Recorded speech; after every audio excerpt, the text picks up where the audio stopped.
जिल्ह्याचे पालकमंत्री गणेश नाईक आणि ऐरोलीचे आमदार संदीप नाईक कोपरगिरणे येथे आयोजित मातंग समाज मेळाव्यात उपस्थित होते। यावेळी समाजातील गुणवंत विद्यार्थ्यांचा सत्कार करण्यात आला।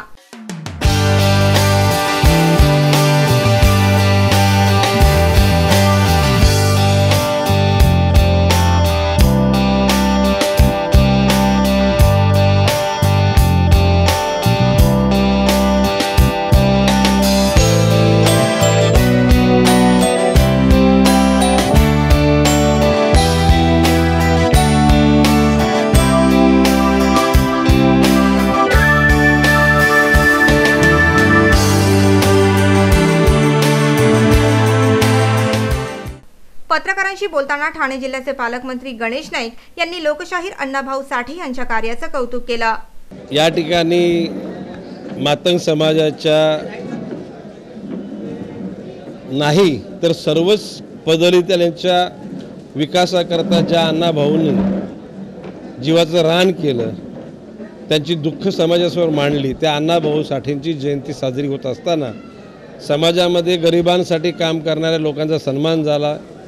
गुणवंत आणि प्रज्ञावंत अशा सर्वच लोकांना इथं गौरवण्यात आलं। बाबासाहेब गोपले यांच्या नेतृत्वाखाली आज महाराष्ट्र स्तरावर गोरगरिबांवर होणाऱ्या अन्याय आणि त्यांना सर्व स्तरावर न्याय देण्याकरता त्यांची शैक्षणिक पात्रता वाढली पाहिजे, त्यांना समाजात स्थान मिळालं पाहिजे, राजकारणामध्ये स्थान मिळालं पाहिजे, व्यापार उद्यमामध्ये त्यांना स्थान मिळालं पाहिजे, अशा प्रकारचं अभियान चालवलं गेलेलं आहे। त्याचाच भाग म्हणून सर्वांना प्रोत्साहन करण्याकरता सत्कार करण्यात आले आणि ते यशस्वी होतील असा माझा विश्वास आहे। ऐरोलीचे आमदार संदीप नाईक यांनी या समाजाच्या प्रगतीवर आपला आनंद व्यक्त केला। आपण बघताय की हा मातंग समाजाच्या माध्यमातून आता हा समाज पुढे जाऊ लागलेला आहे। सरकारी नोकरी असतील, IAS असेल, IPS असेल, किंवा वकील असतील, इंजिनियर असतील, ही मुलं आता उत्तीर्ण होऊ लागलेली आहेत।